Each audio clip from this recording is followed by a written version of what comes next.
आज जैसा कि हम जानते हैं सब लोग रक्षाबंधन है। ये पर्व सुरक्षा की भावना और विश्वास से जुड़ा है। लेकिन खबरों की शुरुआत एक ऐसी खबर से करेंगे जो असुरक्षा की भावना से जुड़ी हुई है। आप सब जानते हैं कि उत्तराखंड के धराली में भीषण आपदा आई है। एक गांव का एक बड़ा हिस्सा करीब 40 फीट मलबे के नीचे दब चुका है। पहाड़ों से आई फ्लैश फ्लड ने इंसान, मकान, खेत, मंदिर सबको चट्टानों और मिट्टी के जलजले के नीचे दबा दिया। माना जा रहा है कि एक जिंदा गांव तूफान के साथ आए मलबे की वजह से 30 से 40 फीट नीचे अब दब चुका है। करीब 5 दिन इस हादसे के बीत चुके हैं, लेकिन अब भी वहां पर आधा अधूरा रेस्क्यू ऑपरेशन ही शुरू हो सका है, क्योंकि धराली सड़क के रास्ते देश के अन्य हिस्से से पूरी तरह कट चुका है। ऊपर से मौसम भी रह रहकर खराब हो जा रहा है। एनडीटीवी इंडिया के रिपोर्टर्स पैदल चलकर धराली तक पहुंचे हैं। कल हमने इसी बुलेटिन यानी खबरों की खबर में हमारे सहयोगी किशोर रावत की एक जमीनी रिपोर्ट दिखाई थी, जो धराली में पहुंचे थे। आज फिर कुछ ऐसे ही सवालों का जवाब आपको मिलेगा जो धराली को लेकर हम सबके मन में है।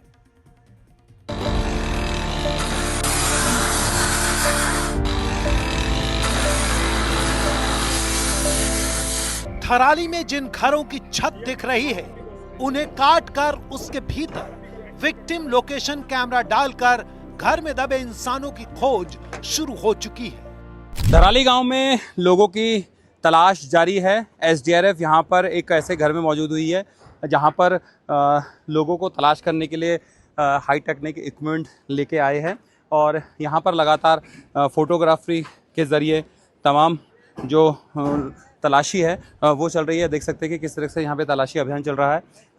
ये एक एक बारीकी से हर चीज़ को देख रहे हैं। हमारे साथ एसडीआरएफ कमांडेंट यदुवंशी सर है। सर, ये किस तरीके से टेक्निक है जो लोगों को तलाश की जा रही है, क्योंकि मलबा काफ़ी है? देखिए, ऐसे इस तरह की जब कोलैप्स स्ट्रक्चर होता है तो कुछ विक्टिम लोकेटिंग कैमरा आता है, एक एडवांस इक्विपमेंट्स है जिसमें प्रोब की मदद से हम प्रोब को किसी होल के थ्रू अंदर इंसर्ट करते हैं और फिर कैमरे के थ्रू हम पे स्क्रीन पे दिखता है कि अगर कोई ट्रैप विक्टिम है क्या अंदर। तो इस तरह की टेक्नोलॉजी, और जैसे देख सकते हैं आप सर्च एंड रेस्क्यू डॉग्स हैं जो लाइव विक्टिम को ट्रैक करने में एक्सपर्ट हैं, उनकी मदद से हम लोग सर्चिंग कर रहे हैं। सर, इसमें किस तरीके से देखा जाता है? क्योंकि मलबा इतना है तो मलबे में बहुत मुश्किल होता है ट्रैक करना। कौन सी मशीन होती है वो? देखिए, ये विक्टिम लोकेटिंग कैमरा होता है, VLC, उसके थ्रू हम लोग ये ट्रैक कर रहे हैं और हमारे सर्च एंड रेस्क्यू डॉग्स भी इस काम में लगे हुए हैं।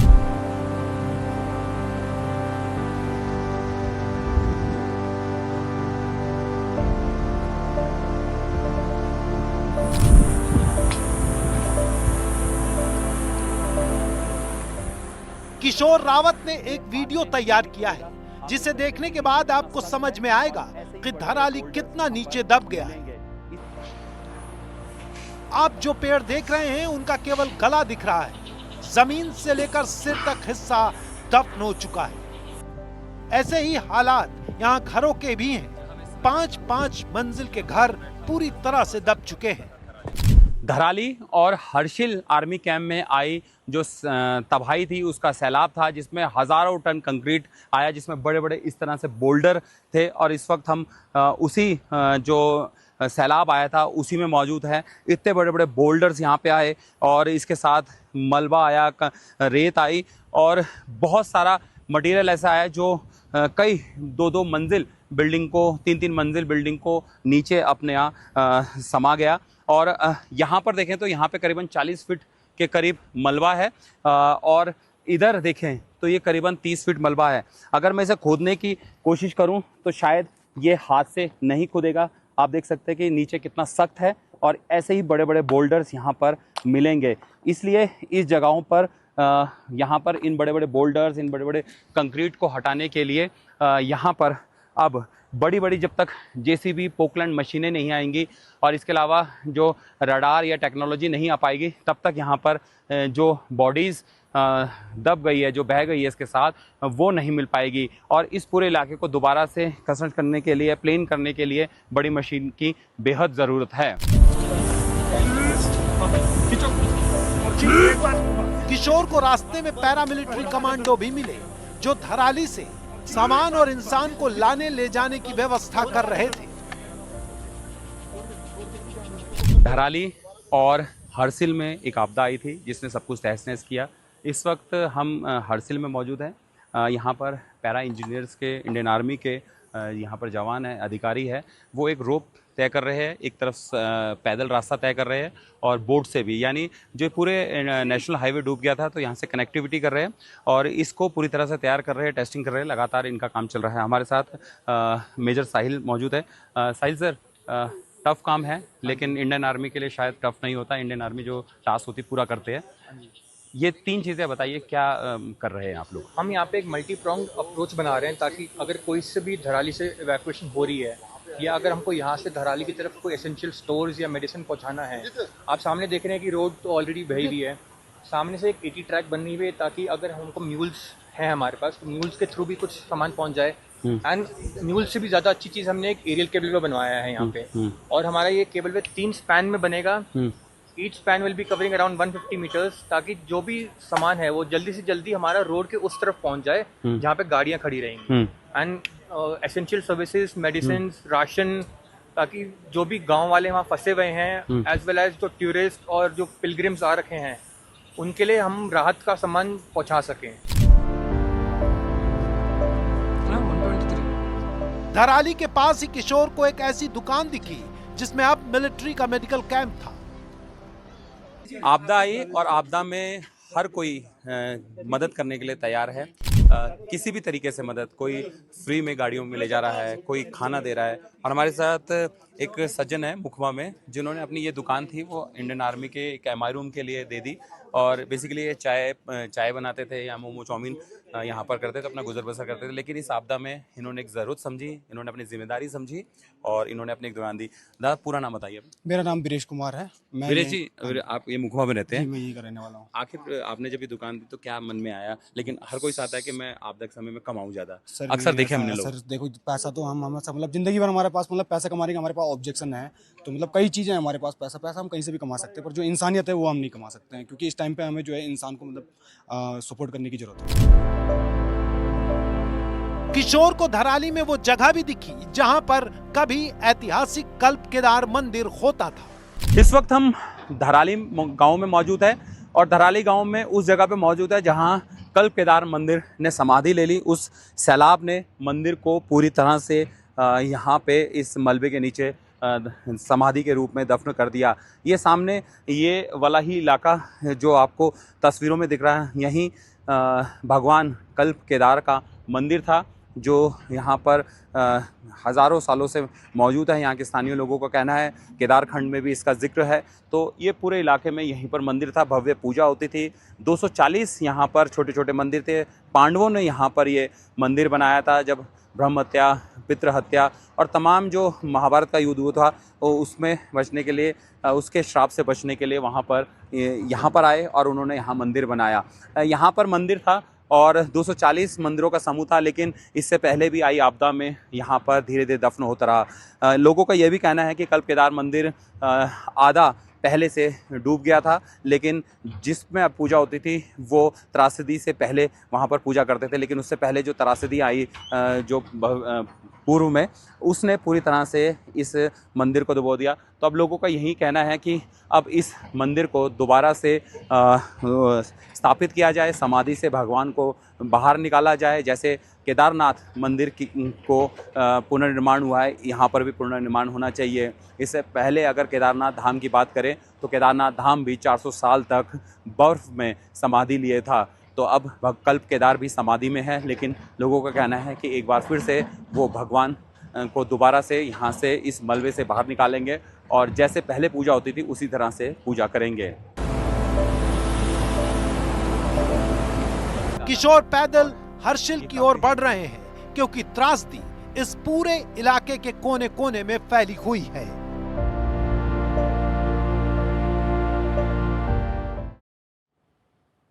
किशोर की रिपोर्ट आप देख रहे थे सीधे धराली से। धराली, हर्षिल और सुक्की टॉप सहित इस पूरे इलाके में जगह जगह तबाही के अलावा 2 चीजें बहुत कॉमन है। पहली, अपनों को खोजते हुए लोग और दूसरी, फिर से निर्माण में लगी सेना और उसके इंजीनियर्स। इस पूरे हालात पर एनडीटीवी रिपोर्टर रवीश रंजन शुक्ला ने बहुत ही मार्मिक और साहसिक रिपोर्ट एक तैयार की है। इसे देखिए और समझिए कि जीने के लिए प्रकृति को दोस्त बनाने की जरूरत है। प्रकृति के खिलाफ जो भी होता है, कुदरत उसे वापस ले लेती है। थराली के रास्ते में जगह जगह ऐसी तस्वीरें सामान्य बात हैं। ये सब कोशिश थराली को सड़क और पुल के रास्ते जोड़ने की है। ये आप देखिए, ये बेस है और इस बेस पर क्रेन है, चूंकि भारी काफी क्रेन है, तो यहीं से फिर बेली के पुल को वहां तक पहुंचाया जाएगा। तो अब ये बिल्कुल ज़्यादा बनने में देर नहीं लगेगा। आज शाम तक उम्मीद की जानी चाहिए कि जो बेली का पुल है वो तैयार कर लिया जाएगा। मौसम साफ हो गया है, तो इसके वजह से अब जो हेलीकॉप्टर दोपहर के बाद से कल से नहीं उड़ पा रहे थे, वो अब फिर से धराली और हर्षल वैली की ओर उड़ने लगे हैं। निश्चित तौर पर अभी तकरीबन 500 से 600 लोग जो हैं वो फंसे हुए हैं। ये जो आप नदी देख रहे हैं, उसको क्रॉस करके बहुत सारे लोग जो है वो अब आ रहे हैं। एक अस्थायी रास्ता खोला गया है। हमारे खुद के जो सहयोगी हैं किशोर रावत, वो धराली से पहुंचकर उन्होंने तमाम सारी रिपोर्ट भेजी और उससे अंदाज़ा लगाया जा सकता है कि ये जो प्राकृतिक आपदा है ये कितनी बड़ी आपदा है और इसने पूरी तरीके से धराली को जमींदोज कर दिया है। रवीश शुक्ला गंगनानी में है, धराली से कुछ पीछे की जगह। यहाँ पर उन लोगों की भीड़ है जो अपनों को खोज रहे हैं। अब आप देखिए, ये सारे लोग नेपाल से आए हैं अपनों को खोजने के लिए। आपका कौन है वहाँ? मेरा पति है। पति है आपका? हाँ, कितने दिनों से वहाँ काम कर रहे थे? वहाँ तो मेरे 6 साल हो गए। 6 साल हो गए। अभी बच्चे को मिलने के लिए गया था नेपाल, तब 1 महीना वहाँ बैठा, तब फिर उधर गया था। मेरा पति भी गया था वहाँ, 4-5 दिन रोका, तब आके फेरि यता बगैँचामा रहते, तब खेती पाती लगा रखा था। तब बोला संपर्क में नहीं आ रहा। चाचा का लड़का आ रखा है, एक कल बोला संपर्क में है और कोई संपर्क में नहीं है, तब आ जाओ। किसी का फोन से कोई बातचीत नहीं हुई? नहीं, एक ही चाचा से हो गई, एक ही लड़का से। एक ही लड़के से? अच्छा, हाँ। कौन कौन लोग था, क्या काम करते थे और लास्ट टाइम कब बातचीत आप लोगों की हुई थी? बातचीत कुछ नहीं हुआ, खाली ये कि 5 मिनट बातचीत हुआ एक ही आदमी से। आदमी है कम से कम 24-25 आदमी है, लेकिन एक ही आदमी से बात हुआ कि 5 मिनट हुआ। वो बोला इधर मैं अकेला हूँ और आदमी किधर है मालूम नहीं है। देखिए 26 लोग थे और केवल एक शख्स से बात हुई है। ये नेपाल के सारे लोग हैं, नेपाल से यहाँ पर उत्तराखंड आए हुए हैं और अभी गंगनानी में हैं और ये सारे लोग अपनों को खोजने के लिए हर्षिल वैली और धराली जा रहे हैं। एनडीटीवी इंडिया की टीमें जोखिम उठाकर धराली की रिपोर्ट देश के सामने पहुंचा रही हैं। इसमें हर अगला दिन कई सरप्राइज लेकर आता है, लेकिन देश को इंतजार उस सरप्राइज का है जो धराली में दबे लोगों की जिंदगी वापस लेकर आए। तमाम कोशिशों के बावजूद आज तक न जाने कितने लोगों का कोई पता नहीं मिला है। डर लगता है कि क्या धराली भी केदारनाथ में आई त्रासदी की ओर बढ़ रहा है, जिसमें हजारों लोगों का आज तक कुछ पता नहीं चल पाया। तबाही को हुए करीब 5 दिन से ज्यादा गुजर चुके हैं, लेकिन अभी तक गहरी खुदाई करके किसी को बचाने की तस्वीर सामने नहीं आई है। हमने कुछ एक्सपर्ट से बात की है। क्या है धराली का भविष्य, आप भी जान लीजिए।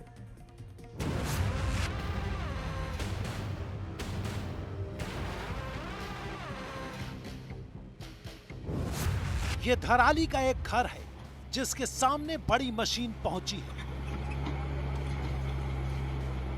आमतौर पर यह मशीन जहां जाती है, मलबे को हटाकर जिंदगी की खुशियां बाहर निकालती है, लेकिन क्या धराली में ये तस्वीरें देश को देखने के लिए मिलेंगी?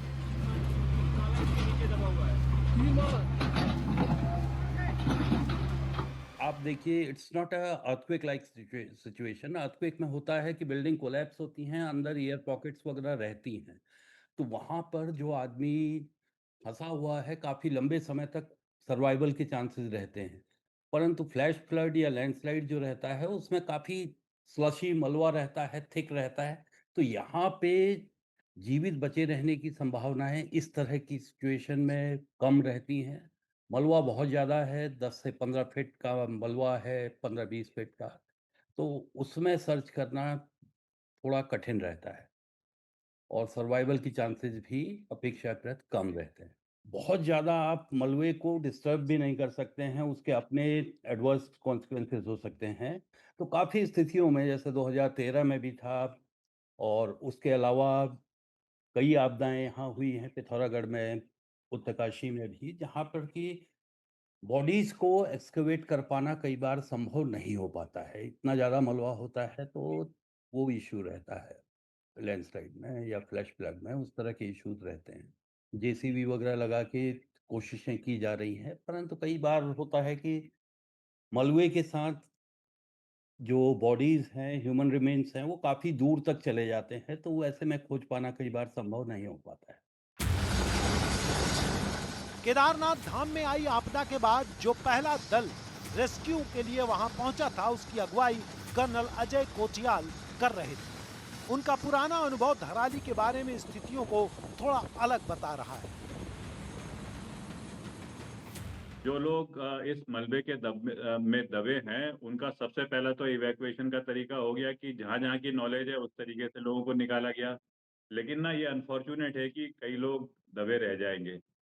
अब जो दबे रह जाएंगे उनके लिए तो फिर प्रोसेस वही है कि धीरे धीरे करके मिट्टी को हटाया जाए, धीरे धीरे करके मलबे को हटाया जाए।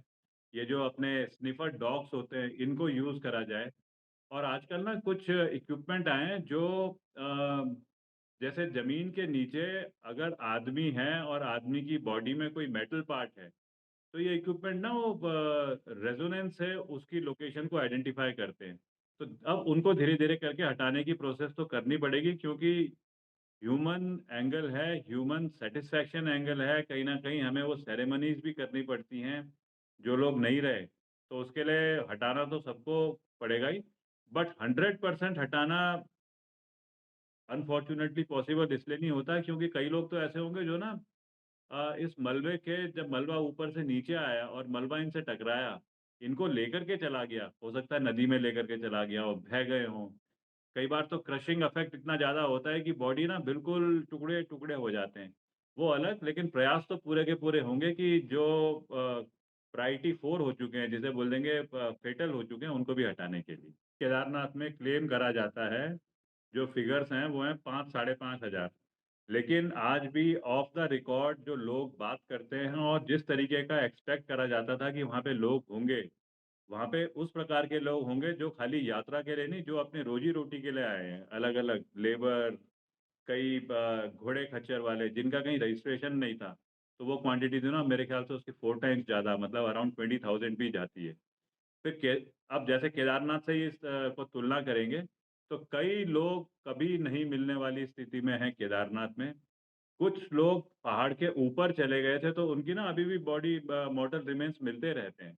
जैसे बोलते हैं कि जब अवलांच आता है, ये भी एक अवलांच ही है, ट्रिगर्ड बाय ये अपना जो क्लाउड बर्स्ट हुआ है उससे। तो जब ऊपर से शुरू होता है तो कहीं न कहीं पहले तो वो अपनी स्पीड से आता है ग्रेविटी के पुल की वजह से, लेकिन एक जगह आके रुकता है जिसे बोलते हैं रन आउट ज़ोन।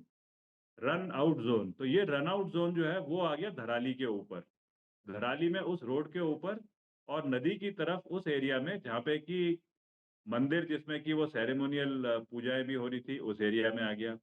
क्योंकि ये लिमिटेड है, डिफाइंड है, तो इस एरिया को ना साफ करना तो उतना मुश्किल नहीं है जितना केदारनाथ में था। और इसलिए भी इसे साफ करना ज़रूरी है क्योंकि इस प्लेस का सबसे बड़ा इम्पोर्टेंस है कि ये ना मेन हाईवे के ऊपर है।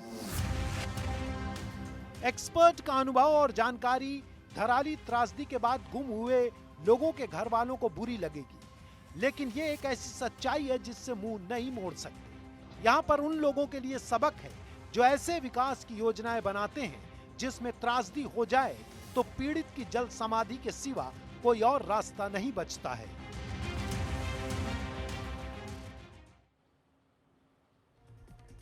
धराली पर चारों ओर चिंता है। लोगों को लग रहा है कि अब आगे क्या होगा।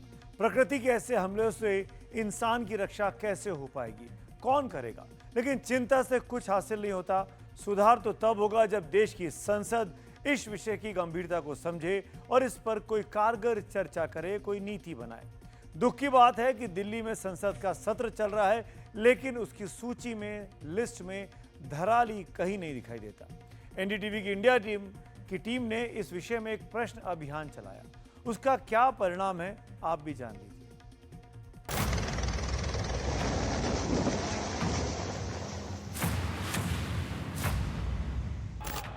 ये देश की संसद है, चल नहीं पा रही क्योंकि विपक्ष की मांग है कि सरकार सर पर चर्चा करवाए। सदन की कार्रवाई आज 2 बजे तक के लिए स्थगित की जाती है।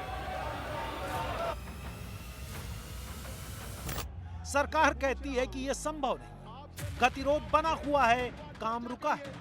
आप खंडवार चर्चा करने के लिए तैयार नहीं है, आप केवल कह रहे हैं ना। पूरे देश के प्रतिनिधि मौजूद हैं, लेकिन इस संसद में उत्तराखंड में आई तबाही पर कोई चर्चा नहीं। यहां तक कि धराली के प्रति 2 मिनट का मौन भी नहीं रखा जा सका। आखिर क्यों?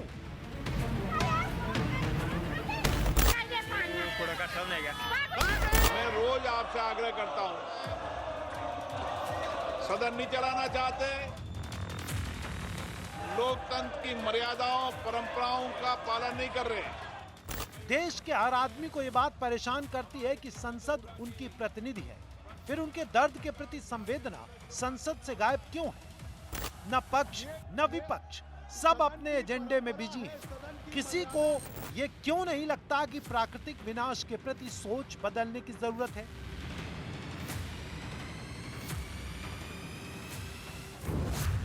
क्या देश की संसद में धराली पर मौन नहीं होना चाहिए? क्या देश की संसद में धराली जैसे प्राकृतिक संकट पर बहस नहीं होनी चाहिए? क्या पहाड़ों में विकास की रणनीति को लेकर सोच बदलने की जरूरत नहीं है? पहाड़ में विकास के नाम पर प्रकृति के नुकसान को रोकने के लिए संसद को क्या नहीं सोचना चाहिए? क्या देश के वन एवं पर्यावरण मंत्री को धराली आपदा पर पहल करके कोई प्रस्ताव नहीं लाना चाहिए? एनडीटीवी इंडिया की टीम इन सवालों के साथ संसद में विज्ञान, प्रौद्योगिकी, पर्यावरण, वन एवं जलवायु परिवर्तन संबंधी स्थायी समिति के अध्यक्ष भुवनेश्वर कालिता से मिली। डेवलपमेंट और जो सुरक्षा, डेवलपमेंट और एनवायरनमेंट का सुरक्षा, ये दोनों पैरेलल होना जरूरी है और उसके लिए उपाय ढूंढना पड़ेगा, क्योंकि हमारे जो साइंटिफिक कम्युनिटी है, क्योंकि इसका एक टेक्नोलॉजिकल और टेक्निकल सॉल्यूशन की ज़रूरत है। हर इस तरह के इशू जो आते हैं समय समय पर हम लोग उस पर चर्चा करते हैं और आगे भी करेंगे। और ख़ास करके ये जो नया एक फेनोमेनन भारत में होने लगी है, इसका भी हम लोग इस पर चिंतित है और कुछ न कुछ इसका टेक्नोलॉजिकल सॉल्यूशन हमें निकलना होगा। एनडीटीवी इंडिया की टीम कांग्रेस के सांसद राजीव शुक्ला से तो उन्होंने माना कि धराली जैसे मुद्दे पर संसद में चर्चा होनी चाहिए। मुझे लगता है हिमाचल, उत्तराखंड हर साल आपदा से, हर साल विपत्ति उन पे आ रही है, हर साल तबाही हो रही है और इस पर मुझे लगता है कि केंद्र सरकार को विशेष योजना बननी पड़ेगी दोनों राज्यों को बचाने के लिए। और हम हर बार ये देखते हैं कि ऐसा होता है, आर्मी भेजते हैं बचाने के लिए लोगों को और एक फौरी टेम्परेरी इलाज करते हैं, उससे काम नहीं होना। लॉन्ग टर्म परियोजना दोनों जगह की बनानी पड़ेगी और वो जो कंस्ट्रक्शन जो नदियों के किनारे है, जब समंदर के किनारे 500 मीटर की इजाजत नहीं तो यहाँ नदी के ऊपर कैसे बना लेंगे?